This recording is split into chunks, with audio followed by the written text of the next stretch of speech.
Good morning বন্ধুরা, কেমন আছেন আপনারা সবাই? আশা করি সবাই ভালো আছেন, সুস্থ আছেন, সাবধানে আছেন। আমরাও ভালোই আছি।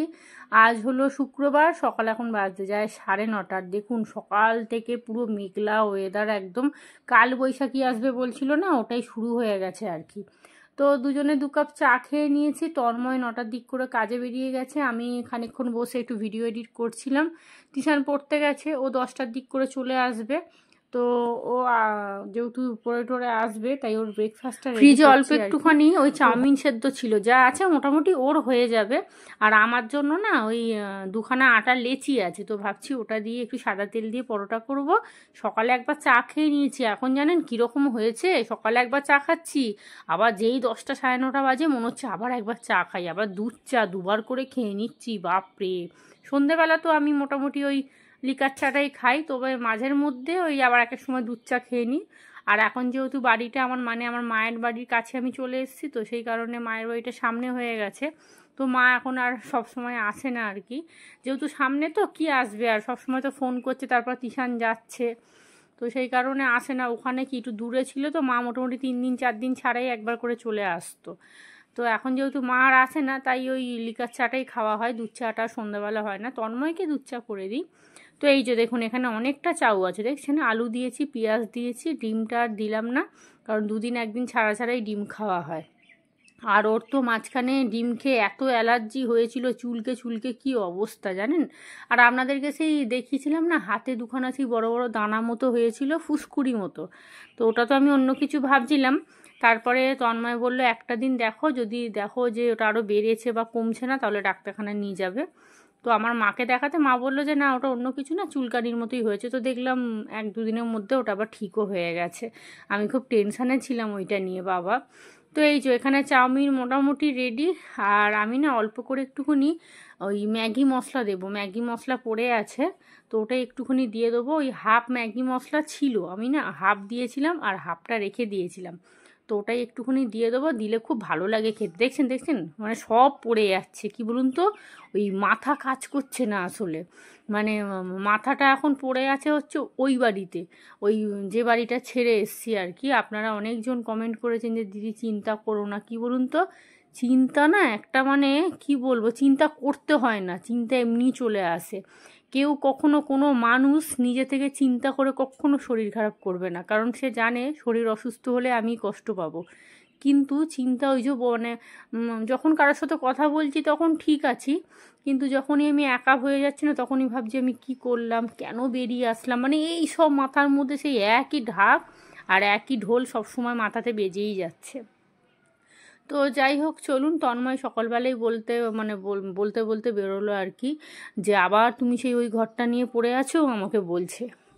তো জানি না, সবসময় ভাবি কি ভগবান যা করে ভালোর জন্যই করে, হয়তো উনি কিছু ভালো মানে এর থেকে হয়তো ভালো কিছু ভেবে রেখেছে, সেই কারণেই আমাদের হয়তো বাড়ি থেকে বের করলো। তো যা হবে আপনারা তো দেখতেই পাবেন, তবে ব্লগটা করলে না মনটা ভালো লাগে আর কি, মানে একটু একটু করে। এখন তো খুব বেশি বড় ব্লগ করিও না, ওই 10 মিনিট 12 মিনিট 13 মিনিটের করি, মানে ওই আর কি, মানে যা জীবনটা যেরমভাবে চলছে ওই রকমই আর কি দেখাতে চাই আপনাদেরকে, মানে আপডেটটা যাতে প্রতিদিন যায়। তো এই যে এখানে আমার জন্য 2টো পরোটা আর ওখানে চাউমিন। আমি এবার একটুখানি চাও বসিয়ে দেবো, দুধ চা করবো আর 2টো পরোটা। আর আটা ময়দার পরোটা কি ভালো খেতে হয়, কিন্তু তন্ময় খেতে চায় না জানেন। আটা ময়দা মিশিয়ে যদি পরোটা করা হয় না, দুর্দান্ত লাগে খেতে। কিন্তু এরা আমার শ্বশুরবাড়িতে প্রথম থেকে দেখে আসছি শুধু ময়দারই লুচি পরোটা করে আমার শাশুড়ি, কিন্তু আমার মায়ের বাড়িতে কিন্তু আবার আটা ময়দা একটু মিশিয়ে করে নরম হবার জন্য।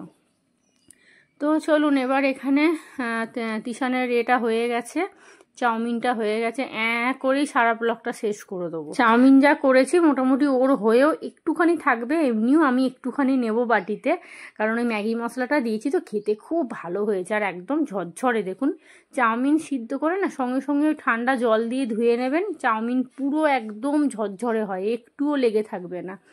চলুন ব্রেকফাস্টটা করে নিই। রান্না বান্না আজকে সেরকম কিচ্ছু হবে না, তন্ময় বলেই গেছে আমি আজকে খাবো না, ও কোথায় দূরে কাজে যাবে, ওর বাড়ি ফিরতে ফিরতে প্রায় 5টা 6টা, আর মালিক নাকি বলে দিয়েছে আমাদের সাথে খেয়ে নেবে। তো ওই জন্য ব্যস্ত। আর তিশানকে মাকে সকালে ফোন করে দিয়েছিলাম, আমি আর তিশান খাবো বলে মায়ের বাড়ি। দেখি এখন একটুখানি ল্যাদ খেয়ে খেয়েই দিনটা কাটাই। তো এই যে এখন বাজে প্রায় দুপুর 2:30 বাজতে যায়। তো তিশান চলে গেছে মায়ের বাড়ি স্নান টান করে, আর দেখুন না পুরো কালো হয়ে কি হাওয়া দিচ্ছে, আর আমার ওই টিনে দাম দাম করে বাড়ি লাগছে, ওর ওপর টিনের ওপরটাতে একটা কাঁঠাল গাছ আছে। আর এই দেখুন আমি ভেবেছিলাম মায়ের বাড়ি যাব, একদম ভালো লাগছে না, আজকে মন শরীর কোনোটাই ভালো নেই। তো জামা কাপড়গুলো এখানে ছাদে ছিল, ওই মানে গতকালকে ভিজে ছিল আর কি, তো তুলে নিয়ে এসে রেখেছি। আর এবারে দুপুরে ভাত খাবো, আজকে ভাত বলতে প্রেসারে আলু সিদ্ধ ভাত করেছি, আর ডিমটা পোচ করতে গিয়ে ডিমটা কুসুমটা পুরো ফেটে গেল, আর তার সাথে বাটার নিয়ে নেবো, ব্যাস গরম গরম খেয়ে নেবো। আর এই যে দেখুন না কাঁঠাল গাছটা দেখছেন পুরো একবারে হাওয়ায় আমার একদম ভিতরে ঢুকে গেছে, রান্নাঘরের ভিতরে ওই সিলিংয়ের ফাঁক দিয়ে, আর এত নোংরা পড়ছে আর দাম দাম করে আওয়াজ হচ্ছে। দেখুন না জোর বৃষ্টি আসলে এইখান দিয়ে হু হু করে জল পড়বে, কারণ এখানটা পুরো ফাঁকা, আর টিনটা না পুরো ফুটো ফুটো ফুটো ফুটো ভর্তি। আমাকে বললো তোমার এই টিনের সেটটা পুরো পাল্টে দেবো, আর ওপরটা পুরো ঘিরে একদম সেফটি করে দেবো, নিচটা ওদের রান্নাঘরটাও ঘিরে দেবো, কারণ তন্ময় বলেছিল রান্নাঘরের ওপর দিয়ে ওরম করে যাতায়াত করলে আমি কিন্তু ঘর আমি মানে ও বলেছিল আমি এই ঘর নেবেই না, একদম থাকবেই না, তো কিছুই করলো না। দেখুন না কি অবস্থা, আর এই দেখুন কি হাওয়া দিচ্ছে, ওই টিনের ওখানটা গেলে না যেন মনে হচ্ছে বোধহয় এক্ষুনি টিনগুলো ভেঙে আর ওই ঘাড়ের মধ্যে পড়ে যাবে। রাত্রি এখন বাজে প্রায় 7:45 কাছাকাছি, তিশান পড়ে টড়ে চলে এসেছে, এখানে আবার পড়তে বসেছে, আগামীকালকে ওর পড়া আছে, আর এখানে ও পড়ছে, আমি এবার রান্নাঘরে যাবো। আর এই যে ও ব্যাগের ওপরে পা তুললো না, ভাববেন না ও এরম করে বসে, ওর মানে পাটা মিলে বসেছে, তো তাই ওকে আমি বলছি কি রে এরম করে কেউ পড়তে বসে, তাই ও বলছে মা আমাদের কোচিনে একটা ছেলে আছে জানো, ও না ব্যাগের ওপর পা দিয়ে বসবে, লাথি মেরে নাকি বইটা সরিয়ে দেয়, মানে এই রকম অবস্থা। বলছে জানো মা ব্যাগটা কি করবে যদি ওর ধরো সরাবার থাকে, ও হাতে করে সরায় না, ও নাকি লাথি মেরে ব্যাগটা সরিয়ে দেয়। অথচ আপনারা একটা কথা শুনলে অবাক হবেন, ওই ছেলেটা আমাদের এখানে একটা স্কুলের ফার্স্ট বয়, মানে প্রত্যেকটা সাবজেক্টে 70-এ 70, 50-এ 50, 1 নাম্বার হয়তো খুব কম হয়। জি বাংলা ডান্সে নাচে, আঁকার হাত দুর্দান্ত, তারপর ইয়োগা শেখে, মা আবার ইয়োগা ম্যাম আবার। তো আমি তাই তিশানকে বলছি কোনো দিন এরম করবি না, ও যদি এরম করেও থাকে না ওকে মানা করবি, বলবি এরম কোনো দিন করতে না। ভাবুন তো ব্যাগটাকে নাকি লাথি দিয়ে বইগুলোকে লাথি মেরে সরায়, ইস কী অবস্থা। এগুলো মা বাবার শিক্ষার জন্যই হয়েছে, আর কিচ্ছু না। তো এই যে আসার সময় একটু পেঁয়াজ নিয়ে এসেছি, আর একটা হিংচার বড়া, আর একটুখানি ছোলা সিদ্ধ নিয়ে এসেছি, মুড়ি খাবো, মুড়ি খেয়ে রান্না করব। আর দেখুন না ধুলোয় ধুলো হয়ে গেছে, আমি আর কিচ্ছু মুছবো না, থাক, ওই যখন ঘরে ঢুকছি ওই সামনের ওই ন্যাকড়াটাতে পা মুছে উঠছি, ব্যাস তাহলেই হয়ে যাচ্ছে, আর মোছামুছি কিচ্ছু আমার মানে ইচ্ছা নেই। পেঁয়াজগুলো জায়গা মতো রেখে দিলাম, রবিবারের আগে দেখি শনিবারে কি রবিবারে আবার একটুখানি বাজারটা বেঁচেছিল, লোকটা আবার একটা লজেন্স দিয়ে দিল মুদিখানা দোকানের কাকু, তো ওই লজেন্সটাই আমি আবার তিশানকে দিতে যাচ্ছি। ওর পড়া হয়ে গেলে, আর ওর শরীরটা ভালো নেন, তোকে একবার ডাক্তার দেখাতে হবে। শরীর ভালো না মানে সেরকম কিছু গুরুতর না, মানে ওর বলছে মা আমার না যখনই আমি এক জায়গা থেকে উঠে দাঁড়াচ্ছি আমার মাথাটা ফট করে ঘুরে যাচ্ছে, মানে শরীর খুব দুর্বল হয়ে গেছে, আর খুব রোগা হয়ে গেছে, খুব রোগা হয়ে গেছে, আমি আর ও দুজনে মিলেই। তো এই যে এখানে একটা চানাচুরের প্যাকেট, একটা গরম মশলা নিয়ে আসলাম। আজকে সলিড মাংস এনেছি, তন্ময় ফোন করেছিল, বললো আমার আস্তে আস্তে প্রায় 10টা বেজে যাবে, তো তুমি একটু মাংস নিয়ে যাও। তাই ওকে বললাম তাহলে কি রান্না করব। প্রথমে ভেবেছিলাম সলিড মাংস ওই ক্যাপসিকাম আর বড় বড় পেঁয়াজ দিয়ে ওটা ওই মানে শুকনো শুকনো করে করব, তার সাথে রুটি করব। তো বললো রুটি আর খাবো না, পরোটা করো, আজকে বৃষ্টি পড়ছে, ঠান্ডা ঠান্ডা ওয়েদারে ভালো লাগবে। তো রান্না বান্না পরে বসাবো, আগে একটু মুড়ি খাই, চা লিকার চা খাওয়ার ইচ্ছা আছে, দেখি মুড়িটা আগে খাই। তো মুড়ি খাওয়া হয়ে গেছে, চা আর খাইনি, মায়ের বাড়ি থেকে চা খেয়ে এসেছিলাম। মুড়িটার মধ্যে একটু কাঁচা লঙ্কা, একটু পেঁয়াজ, ধনেপাতা সব কিছু দিয়েছিলাম, তো খেতে হেভি লাগছিল। আর এই যে দেখুন মাংসটা না আমি আবার একটু কাটলাম, ওরা এরকম বড় বড় পিস করে দিয়েছে, সলিড মাংস অত বড় পিস ভালো লাগে না, দেখতেও ভালো লাগে না, খেতেও ভালো লাগে না। আমি আবার ছোটো ছোটো করে কাটলাম, ওখানে ক্যাপসিকাম পেঁয়াজ কেটে নিয়েছি, আর এখানে আদা রসুন বড় মিক্সি বাটিটার মধ্যে পেস্ট করলাম। আর এখানে এই যে পেঁয়াজটা আমি একটু পেঁয়াজ ভাজাও দেবো, ছোটো ছোটো করে পেঁয়াজ কেটে নিয়েছি। আর ওই যে বড় পেঁয়াজটা দিয়েছেন ওটা একদম লাস্টে দেবো, এখন দিয়ে দিলে না পেঁয়াজটা পুরো গলে যাবে। তো এখানে চলুন এবারে মাংসটা বসিয়ে দেবো, আর তারপরে ময়দা মাখবো, পরোটা হবে। এখন বাজে প্রায় 9:30। তন্ময় ফোন করছে কি গো রান্না হয়ে গেছে, আমি দাঁড়াও এই তো একটু আগে 8টার দিক করে ঘরে ঢুকলাম। ঢুকে হাত পা ধুলাম, মুখ টুক ধুলাম, তারপরে জামা কাপড়গুলো ছাদে তো জামা কাপড় বিকেলে তুলে রেখে সন্ধ্যাবেলা আমি বৌদি আর মা গল্প করছি, তাই মা বলছে দেখ প্রকৃতির কি নিয়ম, দেখ এই কদিন আগে কি তীব্র গরম, রাতে ঘুমানো যাচ্ছিল না, আবার দেখ এমনই বৃষ্টি এতটাই ঠান্ডা করে দিয়েছে যে পাখাও চালানো যাচ্ছে না, মানে আবার চাদর গায়ে দিলে হয় আর কি। তাই আমি মাকে বলছি দেখো মা প্রকৃতির খেল কি। হ্যাঁ বলছে অবশ্যই, প্রকৃতি যখন দেখ মানে প্রকৃতিও না সবাইকে দেখে যে কে কার সাথে কীরকম কী করছে। তাই আমার বৌদি বলছে প্রমোটারকে যখন ধরবে না তখন আর ছাড়বে না, জানো তো, কারণ কি বলবো বেইমানির একদম শাস্তি ঠিকঠাক মতো দিয়ে তবে ছাড়বে। তো যাই হোক চলুন, প্রকৃতির খেল যদি হয় অবশ্যই আমি চোখে দেখতে পাবো, সেটা তো খুব ভালোই হবে।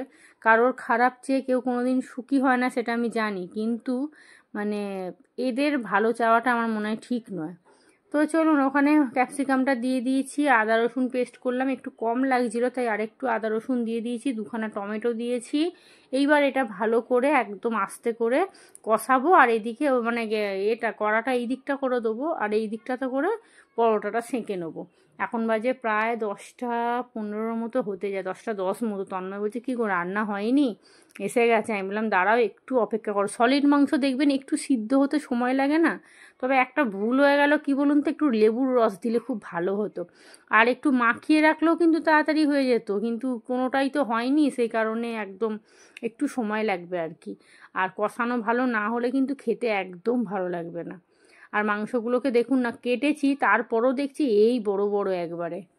তো চলুন এইবারে পরোটাগুলো ভেজে নিই, আর এখানে অল্প করে দিয়ে দিচ্ছি একটু শাহি গরম মশলা, গন্ধটা খুব সুন্দর আসবে। ধনেপাতা দিলে খুব ভালো হতো, ধনেপাতা ছিল কিন্তু দিলাম না, কারণ হট করে বলবে কি ধনেপাতা কেন দিয়েছে, সবাইতেই দিতে লাগবে, এক্ষুনি এই কথাটা বলবে আমাকে। মাঝের মধ্যে দিই তো কিছু বলে না, কিন্তু সব সময় দিলে না ও রেগে যাবে আবার। এটা ভালো করে কষাচ্ছি, যখন তেল ছেড়ে যাবে ওই অল্প করে একটু জল দিয়ে দেবো, তারপরে ওই পেঁয়াজটা দেবো। পেঁয়াজটা দেবো যাতে মানে পেঁয়াজটা সিদ্ধও হবে আবার গোটা থাকবে, যাতে একবারে ন্যাতপাতে না হয়ে যায়। আর এখানে পরোটা ভাজা তো চলছে, তো পরোটাগুলো এখন তো একটা একটা করে ভাজি, আগে না 2-3টে করে একসাথে ভাজতাম।